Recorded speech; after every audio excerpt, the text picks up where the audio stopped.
have to go back, Kate.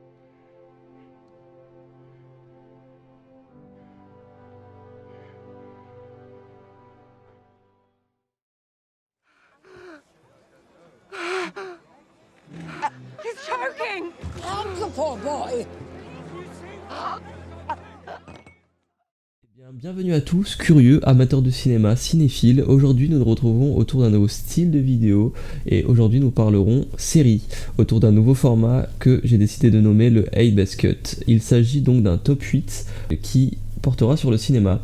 Aujourd'hui en l'occurrence nous parlerons des séries que je préfère, mes 8 séries préférées à moi. Normalement vous aurez le droit à une vidéo tous les samedis dans la journée, dans l'univers du cinéma, autour de formats différents que vous découvrirez au fur et à mesure. Enfin bon, démarrons tout de suite avec le Hey Best Cut.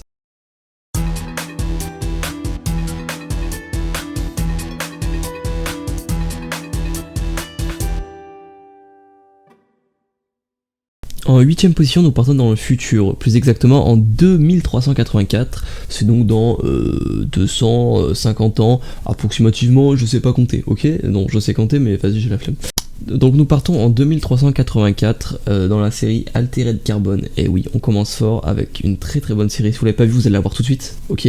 Série sortie en 2018, elle représente un univers cyberpunk où les humains peuvent transférer leur esprit d'un corps à l'autre. Un rebelle est ramené à la vie 250 ans après sa mort pour résoudre le meurtre vicieux de l'homme le plus riche du monde, en échange de sa liberté. Une série avec un décor extraordinaire, de très belles couleurs, et évidemment univers cyberpunk, on a beaucoup de rose, de bleu, de néon, beaucoup de choses sombres, de pluie, mais on est sur un très très beau décor, franchement très bien réalisé, on est sur beaucoup de ton vert, hein, on va pas se mentir je pense, mais très très bien réalisé, très joli pour une série, qui rallie donc très bien l'univers du cyberpunk. On a de très bons acteurs et on est sur une série qui n'a pas peur, qui va montrer le sang, qui va être un peu gore par moment, où il va y avoir du sexe, de la nudité.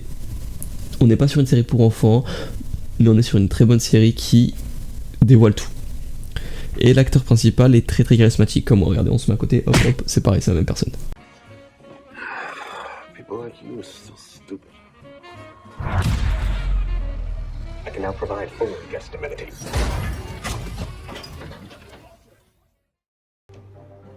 The name Sherlock Holmes and the address is 221B Baker Street. Et bien nous continuons tout de suite avec le top 7 qui pour moi sera Sherlock. Sherlock qui est une série anglaise diffusée à partir de 2010 avec comme acteur principal Benedict Cumberbatch. Boum, c'est dit comme ça, premier coup, aucune faute, je l'ai pas fait 56 fois parce que ce nom me fait très peur, ok? Bref. Pourquoi cette série est plus intéressante que par exemple les films Sherlock avec Robert Downey Jr.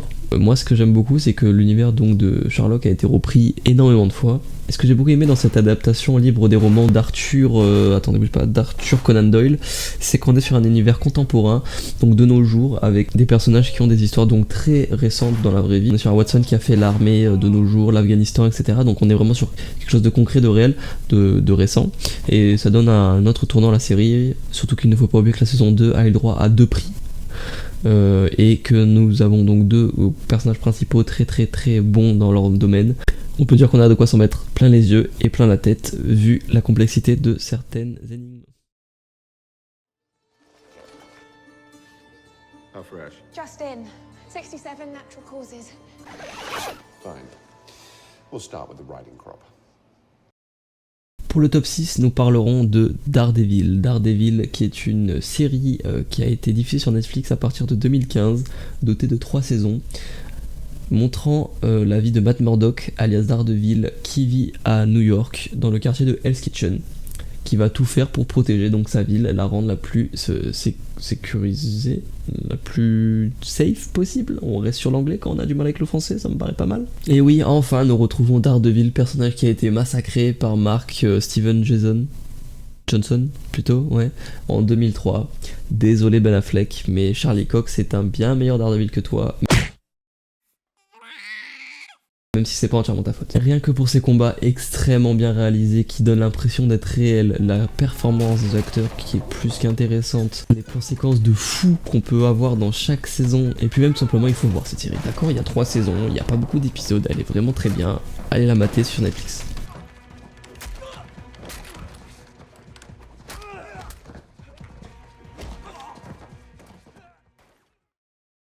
Nous sommes déjà dans le top 5, ça y est, c'est parti, et cette 5e série est une série que j'affectionne tout particulièrement. Je passe de très bons moments devant, Elle est particulière par rapport aux autres séries que je propose, mais elle est très très bien. Interdit du G. Il s'agit d'une série sortie en 2005, une série médicale connue dans le monde entier. Je parle bien évidemment de...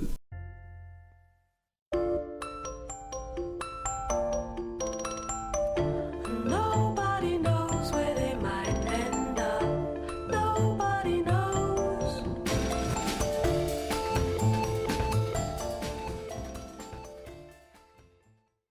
Grey's Anatomy.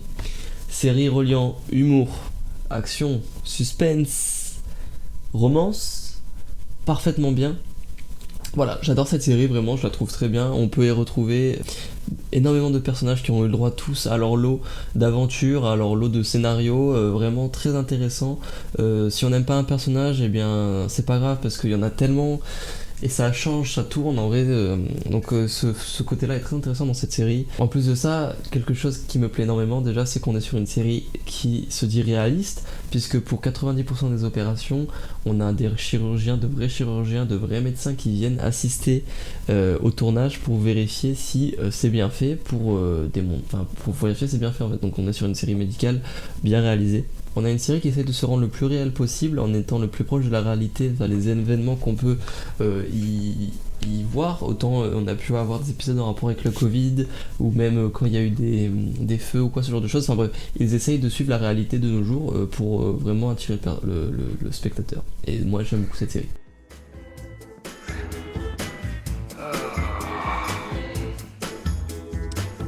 I bet you wish you'd taken the stairs right about now. Il tire droit dans le mille à tous les coups. Il s'habille en vert pour sauver les gens la nuit. Je vous parle bien évidemment de Arrow, cette série aux 7 saisons de 2012 à 2020 qui fait marcher le personnage d'Oliver Queen qui essaye de sauver Star City en devenant quelque chose d'autre la nuit, comme il le dit lui-même dans la série. Pour le faire, je dois devenir quelqu'un d'autre. Je dois devenir quelque chose d'autre. Et en devenant Arrow, Green Arrow, l'Archer, il a eu plusieurs noms, mais on l'appellera Arrow. Ce personnage de haute en couleur qui a eu le droit à énormément d'ennemis, qui a permis de développer beaucoup le DC univers avec le nombre d'ennemis qui a été visible dans la série, et même le nombre de héros, passagers ou non, qui ont pu assister à la série. C'est une série qui a eu beaucoup de succès au début, avec de très bonnes auditions sur les 3 premières saisons. Il y a eu un peu plus de mal sur la 4 et 5e saison, puisque malheureusement elles étaient moins bien réalisées, les combats étaient pas incroyables. Heureusement, elle a réussi à se reprendre en main à partir de la 6e saison, qui était très bien en tout cas à mon goût. La 6e saison était pas mal aussi, la clôture de la saison était intéressante. Un autre point très positif de cette série, je trouve, c'est les crossovers entre les autres séries. Flash, Supergirl, Legend of Tomorrow, Batwoman sur la fin. Donc c'est bien en fait pour les autres fans des autres séries, le fait qu'il y ait des mélanges, etc. Les crossovers sont très intéressants. Voilà, donc c'est une série quand même qui peut être intéressante à voir et que moi j'apprécie beaucoup. You wed my daughter. Your name is Alsa Him and you are Warith Al Ghul. My name is Oliver Queen. Nous rentrons maintenant dans le top 3 de mes 3 séries préférées du coup en l'occurrence. Et donc en cette 3ème position, nous allons remonter le temps et aller dans les années 1919. Est-ce que ça vous dit déjà quelque chose si je vous dis ça ? 1919 vous dit rien, alors peut-être que si je vous parle d'un groupe qui est mené par le célèbre Thomas Shelby, ça vous dit quelque chose ? Si vous ne l'avez toujours pas, si vous n'avez pas vu la série, puisque je parle bien évidemment de... Cette série créée par Steve Knight, je pense, hein, comme le chevalier, donc Knight, je dirais, qui met donc à l'honneur Cillian Murphy, l'un des deux, je ne sais plus comment on prononce, je ne sais pas, voilà, je le dis, je ne sais pas comment on prononce son nom. Bon, enfin son prénom du coup. Donc il le met à l'honneur dans ce rôle qu'il joue à la perfection dans cette série de bientôt 6 saisons. Entre son lot d'acteurs incroyables qui peuvent passer par Tom Hardy, ou même Cillian Murphy, ou encore... vous savez le mec dans Jurassic Park là, je sais plus comment il s'appelle, vous savez, vous l'avez hein.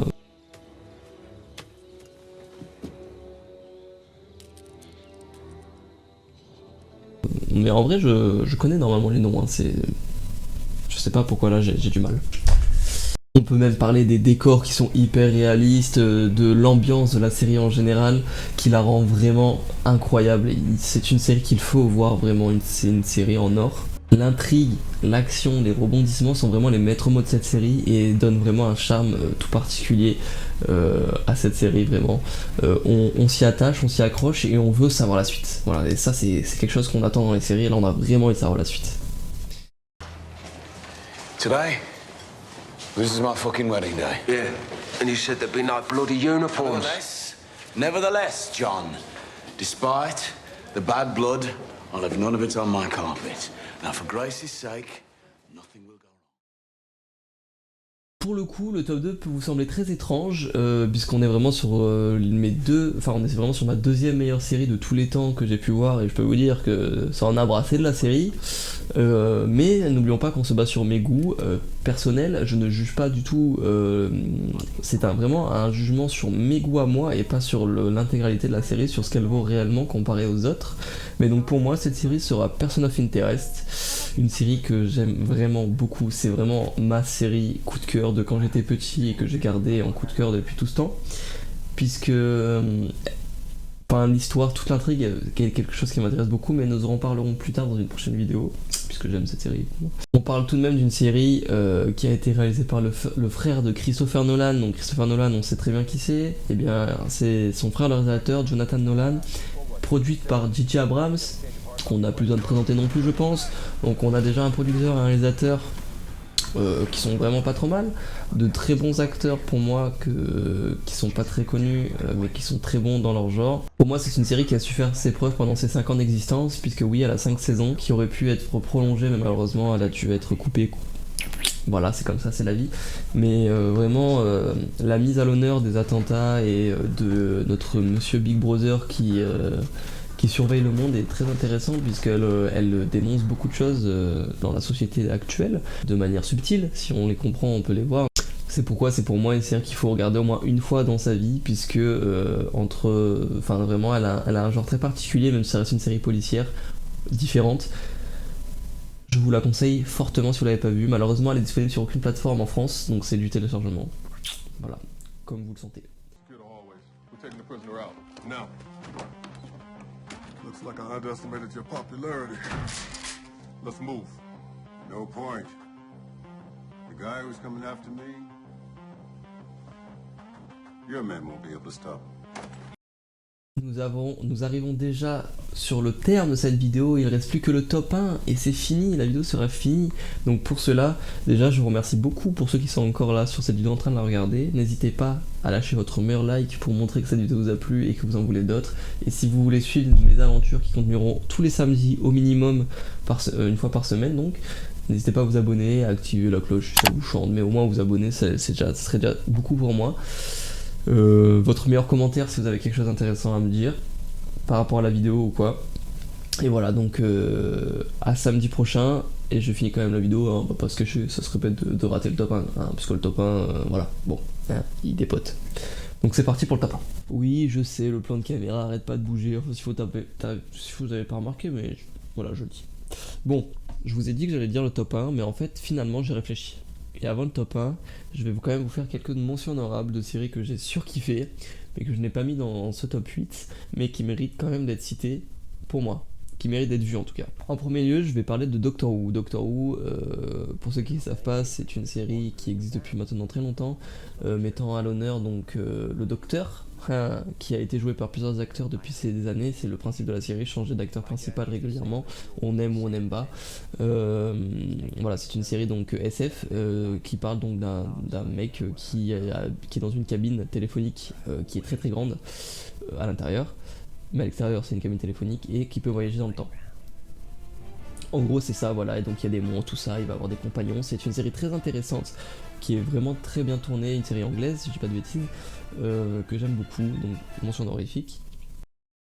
En deuxième mention, je parlerai de The Witcher, qui est une série qui n'est pas très vieille, avec comme acteur principal Henry Cavill, que je pense tout le monde connaît de nos jours, hein, puisque c'est dur de passer à côté de cet acteur. Une série qui est basée sur les livres, les romans de The Witcher, qui peut plaire et déplaire à certains d'entre vous, puisque pour ceux qui sont fans de la série via les livres, via les jeux, c'est vrai qu'il y a des petits tweaks qui vont pas plaire beaucoup. Personnellement, n'ayant jamais rien vu de The Witcher à part la série, je l'aime beaucoup et je vous la conseille si vous aimez bien ce genre de série un peu fantastique, moyenâgeuse. Très bonne série, acteur principal en or, allez-y, les yeux fermés. En troisième mention, donc, je vais vous parler de Colony. Colony qui est une série américaine qui a été diffusée en 2016. Elle est dotée de 3 saisons puisqu'elle a malheureusement été coupée au bout de la 3ème saison. Elle reste quand même très intéressante à regarder malgré la coupure quoi. Il s'agit d'un univers où le monde, la Terre a été envahi par des aliens. Ces aliens ont créé des colonies dans certaines villes qui sont déléguées par des humains. C'est-à-dire que l'humain est président de la ville et il en fait ce qu'il veut. Voilà, donc ça c'est la base de la série. C'est donc une série SF, puisqu'on est sur de la science-fiction évidemment, mais qui est très intéressante puisqu'on a le développement, en fait on suit la vie d'une famille, en l'occurrence qui va essayer de tout faire pour survivre et sortir des colonies, pour vivre leur vie. Mais voilà, donc ça va être un peu complexe. Je pense que cette série, sans même dire le nom, je peux vous faire deviner ce que c'est. Sans même parler de la série. Puisque c'est une série, 80% des gens que je connais, à qui je parle de cette série, me disent la même chose. Ah mais cette série elle est trop bien, mais j'ai arrêté à la saison 6 parce que ça devenait trop long, trop chiant. Est-ce que vous êtes reconnu sur cette phrase? Si vous n'êtes pas reconnu, eh bien en top 1, pour moi, je vais vous parler de...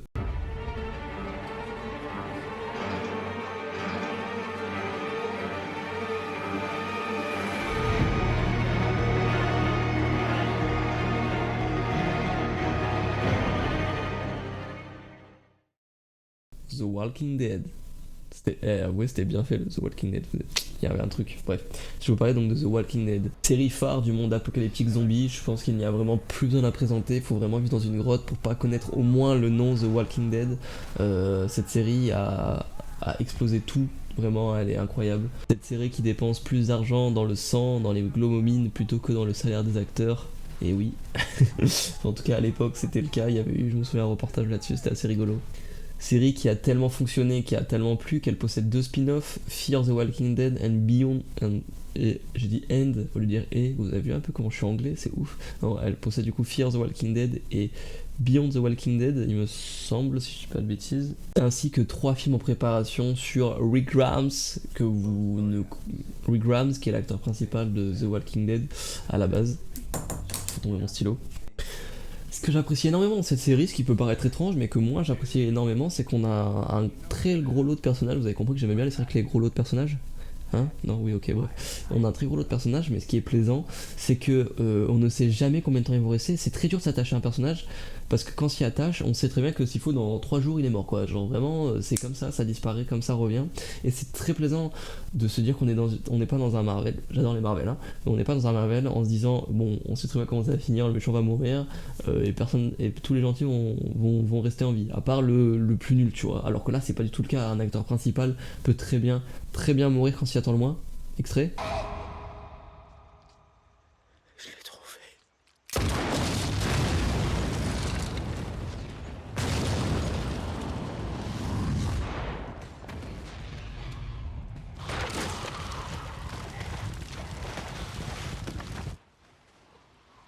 Voilà, donc c'est pour ça que j'aime beaucoup cette série, et puis vraiment l'univers est très bien fait, les décors sont incroyables, les personnages sont trop bien faits, enfin ils ont vraiment un avancement entre la saison 1 et la saison 9, 10, enfin ça dépend jusqu'où ils vont en fait, mais tous ils ont vraiment Enfin tout se développe, je veux dire même pour les méchants leur développement est incroyable, je veux dire le gouverneur et Negan ont des développements fous. Do you care to pay your respects? Holy crap! You are creepy as shit. Enfin bref, voilà, très bonne série à regarder. Et ne vous arrêtez pas à la saison 6. Et voilà, c'est déjà la fin de cet épisode de Hate Basket, de mes séries préférées. J'espère vraiment que cette vidéo vous aura plu, que vous serez restés jusqu'à la fin. Moi, je vous fais des gros bisous. N'hésitez pas à, dans les commentaires, exprimer votre avis constructif évidemment sur mes choix, dire pourquoi vous ne les aimez pas forcément, ou dire votre avis sur vos choix à vous que vous aurez mis dans ce top 8 ou votre série préférée, enfin bref. Mettez ce que vous voulez, tout m'intéresse, je lirai tout, répondrai à tout sans problème. Je vous dis à samedi prochain pour une nouvelle vidéo, cette fois-ci sur la présentation d'une série, je spoil. Et salut, coupé!